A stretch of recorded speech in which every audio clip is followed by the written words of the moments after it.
right, so I've been asked to explain how to unload a Glock 17 while keeping my hands in my pockets for you guys. So just bear with me, I'm a little nervous, sometimes I stutter, I'll do my best to not do that.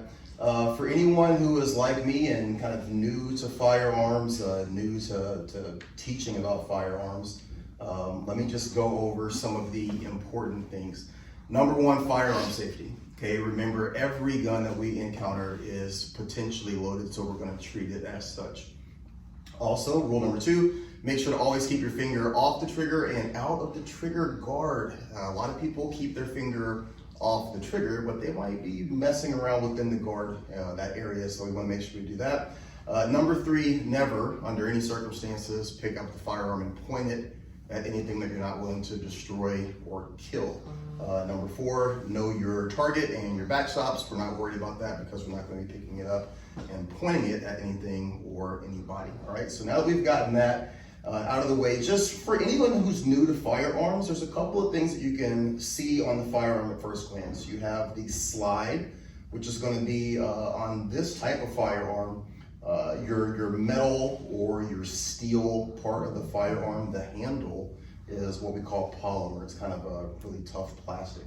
On a Glock 17, if you're holding that firearm, and this is with most Glock 17s, if it hasn't been modified, what's called your magazine release is going to be towards the top of the left side. Just keep that in mind. Those are going to be the things that are the most important in terms of unloading this firearm. And then lastly is going to be the magazine. The magazine is what we call the source of ammunition. Okay, your rounds are going to be inside that magazine.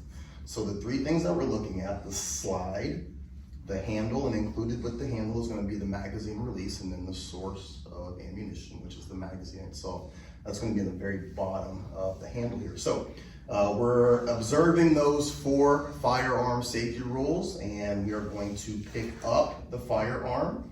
We're going to make sure that it's pointed in a safe direction, keeping our finger off the trigger as well as out of the trigger guard. And what you're going to do is depress that magazine release that's on the left side towards the top. It'll kind of be sticking out just a little bit. When that happens in your offhand, you're going to find the magazine starting to come out of the handle. Just go ahead and set that down. And while keeping your finger off the trigger, out of the trigger well, and then also making sure that you're maintaining, keeping that firearm in a safe direction, you're going to pull the slide back. Now, as you pull the slide back with your left thumb, you're going to see there's a little area where you can kind of push up, and that slide should lock. If it doesn't, just keep your finger away from the trigger, pull it back again, and try and engage that bottom part that's in that metal slide there.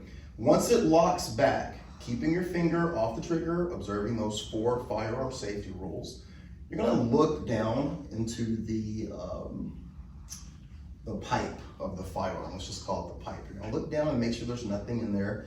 You're looking for a round. Okay, so this would be something that's potentially either silver or gold.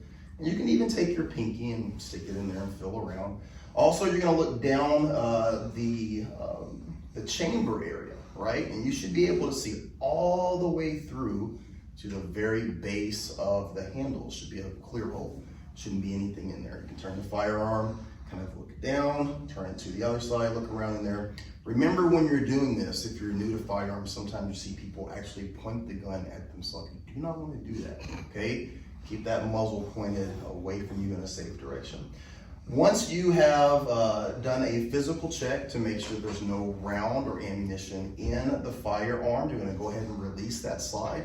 And then maybe just cycle that slide a couple of more times. And what we mean by cycle is to pull the slide back and forth, back and forth, back and forth. And this is to make sure that if there's anything that you haven't found, this gives you an opportunity to further extract that. Once you're done keeping the magazine out of the well, you're going to place the firearm back on the table. Make sure that it's still pointed in a safe direction, not at anyone. And at that point, we can assume at that point that we are clear of any ammunition. And something to also remember, if you're in the class and for some reason you have to handle this firearm, even though you've seen me do this, it is your responsibility to do the exact same steps yourself and personally verify that that firearm is still unloaded. Okay, thank you very much.